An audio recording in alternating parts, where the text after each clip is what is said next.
सच्चिदानंद सद्गुरु साईनाथ महाराज की जय। अब आपको मैं 1996 की एक और ही बहुत आश्चर्यजनक लीला सुनाता हूँ। हुआ यूँ कि हमारी फैक्ट्री में काम करने वाले एक हमारे भाई बंद, उनका लड़का छत्तीसगढ़ में के रायगढ़ में पॉलिटेक्निक कॉलेज में पढ़ता था। मैं उनका नाम और लड़के का नाम नहीं बता रहा हूँ क्योंकि उन्होंने पहले मुझे मना किया था कि गुरुजी आप मेरा और हमारा नाम नहीं बतलाना, क्योंकि उनकी अपनी भावना थी। मैंने कहा ठीक है, इसलिए मैं उनका नाम नहीं बता रहा हूँ। तो क्या हुआ कि सितंबर 1996 की बात है कि उस समय पाकिस्तान और इंडिया का मैच चल रहा था। तो ये 8-10 लड़के लोग जो है वहाँ पर बाहर निकल के हॉस्टल से और मैच देखने के लिए गए। उसमें एक मुस्लिम लड़का भी था जो पाकिस्तान की बहुत तरफदारी कर रहा था। ये लोग सब मैच देख रहे थे और वो पाकिस्तान की ही मतलब तारीफ़ कर रहा था। तब ये लड़के लोगों ने उनको पहले तो मना किया कि तुम रहते इंडिया में और पाकिस्तान की बात कर रहे हो। तब वो नहीं माना तो फिर उन्होंने क्या किया कि उसकी जम के कुटाई करी और इतनी कुटाई करी कि वो लड़का मर गया। और ये सारे लड़के लोग जो है ना अरेस्ट हो गए और सबको जेल में बंद कर दिया गया। ये बात हर जगह पता चली गई। तो एक दिन 29 सितंबर को सुबह सुबह बाबा ने मुझे स्वप्न में बतलाया कि अपने मित्र से कहो कि वो मेरी शरण में आ जाए तो मैं उसके सारे कष्ट दूर कर दूंगा।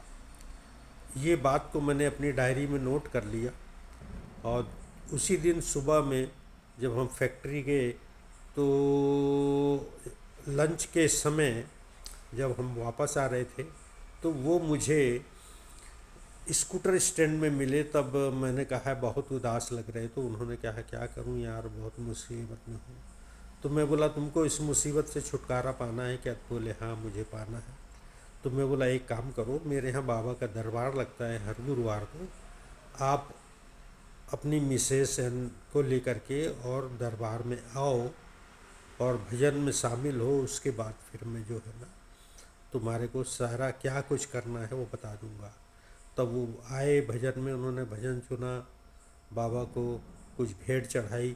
उसके बाद मैंने उनको एक साईं चरित्र की किताब दी और उसकी मिसेस को बोला कि इस साईं चरित्र की किताब का तुम लगातार अध्ययन करो, अखंड अध्ययन करना, इसको बंद नहीं करना जब तक तुम्हारा लड़का नहीं आता है। अब हुआ ये कि दिसंबर 96 में सारे लड़के छूट गए परंतु इनका लड़का नहीं छूटा। तब ये मेरे से मिली और बोले कि गुरुजी सब लड़के छूट गए, मेरा लड़का नहीं छूटा। मैं बोला धैर्य रखो, तुम बाबा की लीला बहुत विचित्र है, तुम नहीं समझ पाओगी। तुम अपना कार्य मत छोड़ना। मैं आपको विश्वास सहित बोल रहा हूँ कि आपका लड़का जो है ना बेदाग बरी होकर निकलेगा। तब वो कंटिन्यूसली पढ़ते रहीं और 1997 में 7 मई में उनका लड़का घर आया। तब वो लोग मेरे घर पे जो दरबार था उसमें आए। उन्होंने बाबा को मीठा चढ़ाया, बाबा को एक मुकुट चढ़ाया और उसके बाद फिर वो चले गए। तो अगस्त के महीने 97 में मुझे मित्र ने कहा कि इसके जो फाइनल पेशी है जो रायगढ़ के केस कोर्ट में चल रही है और मैं जा रहा हूँ। मैं बोला तुम जाने के पहले बाबा के दरबार में आ जाना और निश्चित तुम्हारी जीत होगी। और वो मंगलवार को जा रहे थे तो वो सवेरे आए, उन्होंने बाबा को अगरबत्ती लगाई और उसके बाद वो चले गए। बुधवार के दिन शाम को उन्होंने अपने घर में फ़ोन किया कि यहाँ के मजिस्ट्रेट ने बेदाग बरी कर दिया है और हमारा लड़का जो है इससे मुक्त हो गया है। और फिर दूसरे दिन गुरुवार को वो अपने लड़के सहित दरबार में आए। इस प्रकार बाबा ने उनको एक बहुत बड़ी मुसीबत से मुक्ति दिलाई, जो कि असंभव कार्य था, जिसे बाबा ने संभव कर दिखाया। ये बाबा की लीला है।